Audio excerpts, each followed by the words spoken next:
Hi, I'm Matt, and we're looking at a bit of a segment on News Nation and a mystery fog. So let's have a look at this segment. I am very, very well intrigued. Now to a News Nation exclusive investigation into a secret government experiment that was carried out in St. Louis. Residents tell us they still remember a mysterious fog.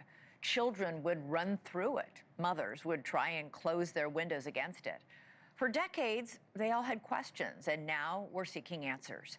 The United States Army now admits that it sprayed a chemical that contained cadmium, a known carcinogen, on a neighborhood of more than 10,000 people. Critics say this was done with no warning and no consent. Well, tonight we return to the site of that demolished neighborhood and speak with former residents who believe the government turned them into human test subjects. Although the Army admits that the test happened, it is not admitted to harming the residents. How could you admit that a test happened, but then went, oh, but we didn't harm anybody? It was a secret test. Why is it secret then?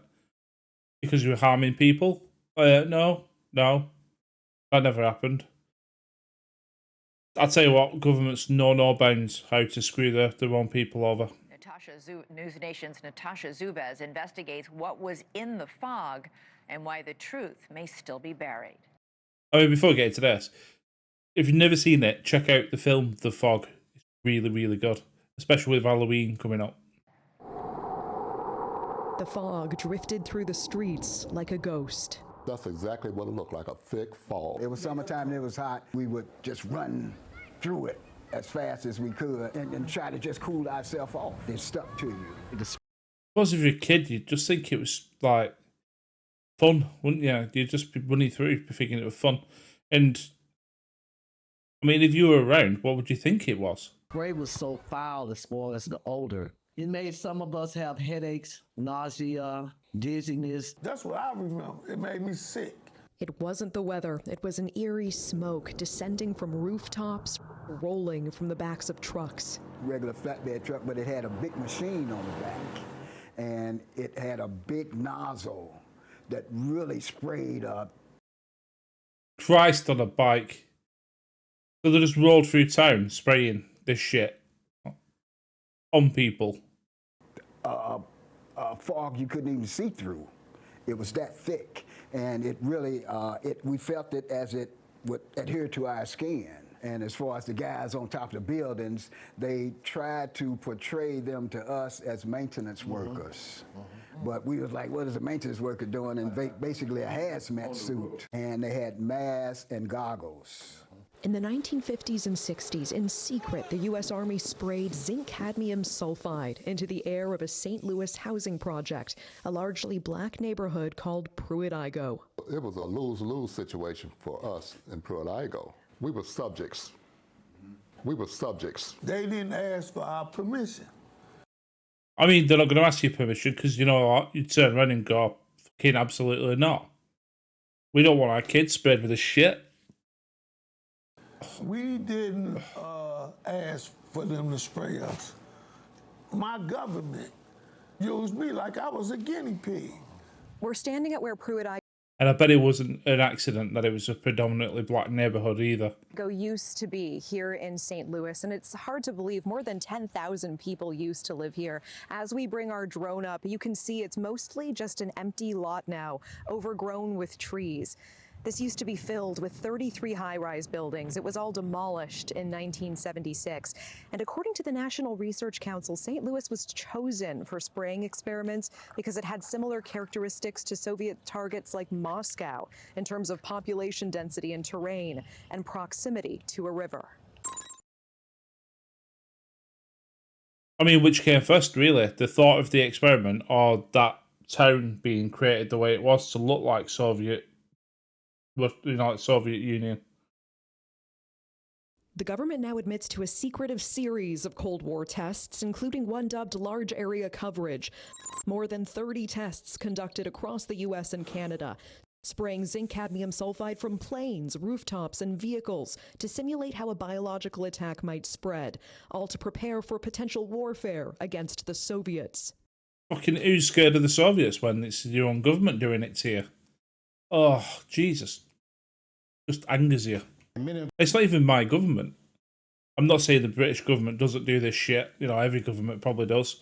But I'm angered on behalf of the American people. I really am. Us been in the military and had top secret clearances. We know how it works. We have died for America. We have fought for America.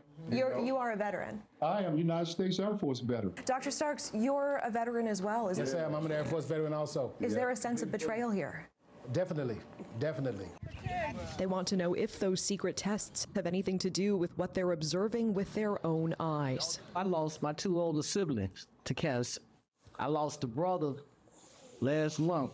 I've been diagnosed recently with a rare form of lymphoma. I had cancer of the left kidney, had partial removal of my left kidney. I mean, cancer rates are skyrocketing these days. Is it an accident? Is it the way that we live? The foods that we eat? You know, we've got Wi-Fi signals and Bluetooth signals racing through us. Or is it shit that our own governments are doing to us? News Nation reached out to the Army for answers.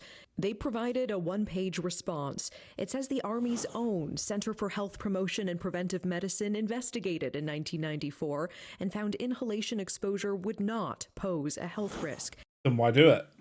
They also cite later corroborating reviews, including a 1997 review by the National Research Council. Perhaps they assumed we wouldn't read the NRC's 380-page report, but we did, and the Army's statement doesn't show the full picture. In that 1997 review, the National Research Council explicitly says repeated exposure to zinc cadmium sulfide can cause kidney or bone toxicity or lung cancer if levels are high enough. And they admitted they couldn't fully assess the risk. Why? Because some Army records remain classified, it says, for national security reasons.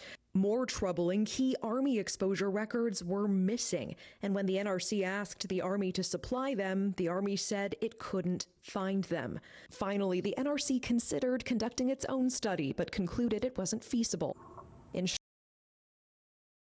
Yeah, sorry, that's convenient. Can't find them. Documents missing. Oh, unbelievable. Absolutely unbelievable. Anyone watching this, you should be fucking angry, because I'm angry.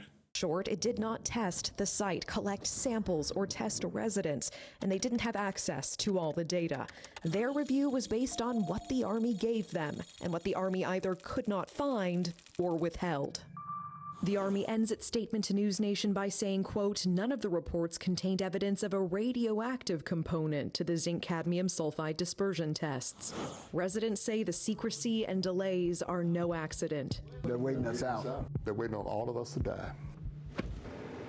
But that's not even the whole story, as residents demand to know what else could have been in that spray.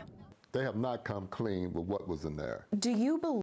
Yeah, you think it's this cadmium sulfide. It probably isn't. Or it might be, but there's probably some other shit that was in there as well. Believe that it was just zinc cadmium sulfide in that spray? No. No. We go to the source, a researcher who has spent decades declassifying government documents about these tests.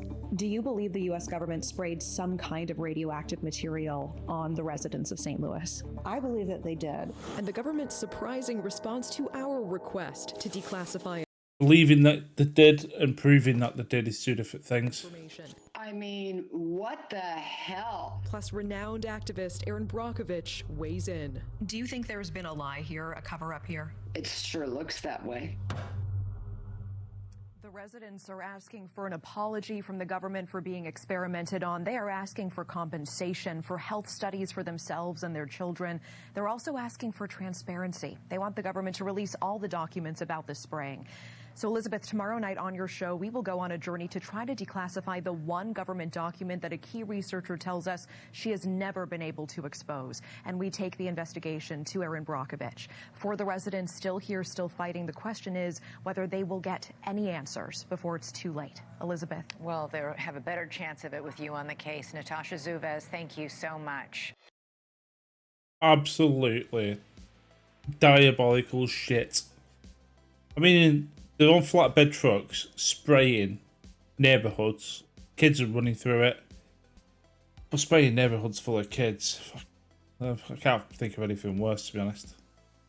Let me know what you think anyway. Is there anything worse than this? Yeah, this hasn't cheered me up. But anyway, hopefully you're safe in wherever neighbourhood you are and your government isn't poisoning you. I'll see you on the next one. Cheers.